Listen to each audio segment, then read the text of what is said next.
श्री परमात्मने नमः। श्री रामचरितमानस बालकांड आगे। नारद जी अपने हृदय में रूप का बड़ा अभिमान लेकर जिस समाज पंक्ति में जाकर बैठे थे, ये शिव जी के दोनों गण भी वहीं बैठ गए। ब्राह्मण के वेश में होने के कारण उनकी इस चाल को कोई न जान सका। वे नारद जी को सुना सुनाकर व्यंग वचन कहते थे। भगवान ने इनको अच्छी सुंदरता दी है, इनकी शोभा देखकर राजकुमारी रिझ ही जाएगी और हरि वानर जानकर इन्हीं को खास तौर से वरेगी। नारद मुनि को मोह हो रहा था, क्योंकि उनका मन दूसरे के हाथ माया के वश में था। शिव जी के गण बहुत प्रसन्न होकर हंस रहे थे। यद्यपि मुनि उनकी अटपटी बातें सुन रहे थे, पर बुद्धि भ्रम में सनी हुई होने के कारण वे बातें उनकी समझ में नहीं आती थीं। उनकी बातों को वे अपनी प्रशंसा समझ रहे थे। इस विशेष चरित्र को और किसी ने नहीं जाना, केवल राजकन्या ने नारद जी का वह रूप देखा। उनका बंदर का सा मुंह और भयंकर शरीर देखते ही कन्या के हृदय में क्रोध उत्पन्न हो गया। तब राजकुमारी सखियों को साथ लेकर इस तरह चली मानो राजहंसिनी चल रही है। वह अपने कमल जैसे हाथों में जयमाला लिए सब राजाओं को देखती हुई घूमने लगी। जिस ओर नारद जी रूप के गर्भ में फूले बैठे थे, उस ओर उसने भूल कर भी नहीं ताका। नारद मुनि बार बार उचकते और छटपटाते हैं। उनकी दशा देखकर शिव जी के गण मुस्कुराते हैं। कृपालु भगवान भी राजा का शरीर धारण कर वहां जा पहुँचे। राजकुमारी ने हर्षित होकर उनके गले में जयमाला डाल दी। लक्ष्मी निवास भगवान दुल्हन को ले गए। सारी राजमंडली निराश हो गई। मोह के कारण मुनि की बुद्धि नष्ट हो गई थी। इससे वे राजकुमारी को गई देख बहुत ही विकल हो गए, मानो गांठ से छूटकर मणि गिर गई हो। तब शिव जी के गणों ने मुस्कुरा कर कहा, जाकर दर्पण में अपना मुंह तो देखिए। ऐसा कहकर वे दोनों बहुत भयभीत होकर भागे। मुनि ने जल में झांक कर अपना मुंह देखा। अपना रूप देखकर उनका क्रोध बहुत बढ़ गया। उन्होंने शिव जी के उन गणों को अत्यंत कठोर शाप दिया।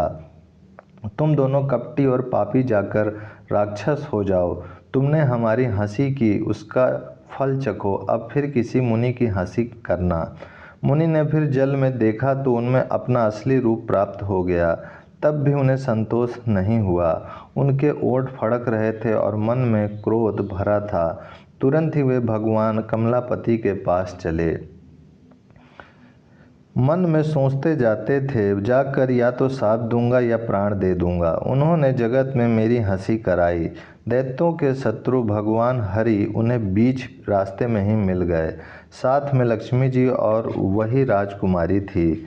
देवताओं के स्वामी भगवान ने मीठी वाणी में कहा, हे मुनि, वैकुल की तरह कहाँ चले। ये शब्द सुनते ही नारद को बड़ा क्रोध आया। माया के वशीभूत होने के कारण मन में चेत नहीं रहा।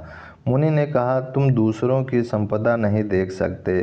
तुम्हारे ईर्ष्या और कपट बहुत है। समुद्र मथते समय तुमने शिव जी को बावला बना दिया और देवताओं को प्रेरित करके उन्हें विषपान कराया। असुरों को मदिरा और शिव जी को विष देकर तुमने स्वयं लक्ष्मी और सुंदर कौस्तुभ मणि ले ली। तुम बड़े धोखेबाज और मतलबी हो, सदा कपट का व्यवहार करते हो। तुम परम स्वतंत्र हो, सिर पर तो कोई है नहीं। इससे जब जो मन को भाता है स्वच्छंदता से वही करते हो। भले को बुरा और बुरे को भला कर देते हो। हृदय में हर्ष विषाद कुछ भी नहीं लाते। सबको ठग ठग कर परख गए हो और अत्यंत निडर हो गए हो। इसी से ठगने के काम में मन में सदा उत्साह रहता है। शुभ अशुभ कर्म तुम्हें बाधा नहीं देते। अब तक तुमको किसी ने ठीक नहीं किया था। अब कि तुमने अच्छे घर बना दिया है, मेरे जैसे जबरदस्त आदमी से छेड़खानी की है, अतः अपने किए का फल अवश्य पाओगे। जिस शरीर को धारण करके तुमने मुझे ठगा है, तुम भी वही शरीर धारण करो, यह मेरा शाप है। तुमने हमारा रूप बंदर का सा बना दिया था, इससे बंदर ही तुम्हारी सहायता करेंगे। मैं जिस स्त्री को चाहता था उससे मेरा वियोग कराकर तुमने मेरा बड़ा अहित किया है। इससे तुम भी स्त्री के वियोग में दुखी होगे। सांप को सिर पर चढ़ाकर हृदय में हर्षित होते हुए प्रभु ने नारद जी से बहुत विनती की और कृपा निधान भगवान ने अपनी माया की प्रबलता खींच ली। जब भगवान ने अपनी माया को हटा लिया, तब वहाँ न लक्ष्मी ही रह गई न राजकुमारी ही। तब मुनि ने अत्यंत भयभीत होकर श्री हरि के चरण पकड़ लिए और कहा, हे शरणागत के दुखों को हरने वाले, मेरी रक्षा कीजिए। हे कृपालु, मेरा शाप मिथ्या हो जाए। तब दीनों पर दया करने वाले भगवान ने कहा कि यह सब मेरी ही इच्छा से हुआ है। मुनि ने कहा, मैंने आपको अनेक खोटे वचन कहे हैं, मेरे पाप कैसे मिटेंगे। भगवान ने कहा, जाकर शंकर जी के सतनाम का जप करो, इससे हृदय में तुरंत शांति होगी। शिव जी के समान मुझे कोई प्रिय नहीं है, इस विश्वास को भूल कर भी ना छोड़ना। हे मुनि, पुरारी शिव जी जिस पर कृपा नहीं करते वह मेरी भक्ति नहीं पाता। हृदय में ऐसा निश्चय करके जाकर पृथ्वी पर विचरो, अब मेरी माया तुम्हारे निकट नहीं आवेगी। बहुत प्रकार से मुनि को समझा बुझाकर तब प्रभु अंतर्ध्यान हो गए और नारद जी श्री रामचंद्र जी के गुणों का गान करते हुए सत्यलोक ब्रह्मलोक को चले। शिव जी के गणों ने जब मुनि को मोह रहित और मन में बहुत प्रसन्न होकर मार्ग में जाते हुए देखा, तब वे अत्यंत भयभीत होकर नारद जी के पास आए और उनके चरण पकड़कर दीन वचन बोले, हे मुनिराज, हम ब्राह्मण नहीं हैं, शिव जी के गण हैं। हमने बड़ा अपराध किया जिसका फल हमने पा लिया। हे कृपालु, अब शाप दूर करने की कृपा कीजिए। दीनों पर दया करने वाले नारद जी ने कहा, तुम दोनों जाकर राक्षस हो, तुम्हें महान ऐश्वर्य, तेज और बल की प्राप्ति हो। तुम अपनी भुजाओं के बल से जब सारे विश्व को जीत लोगे, तब भगवान विष्णु मनुष्य का शरीर धारण करेंगे।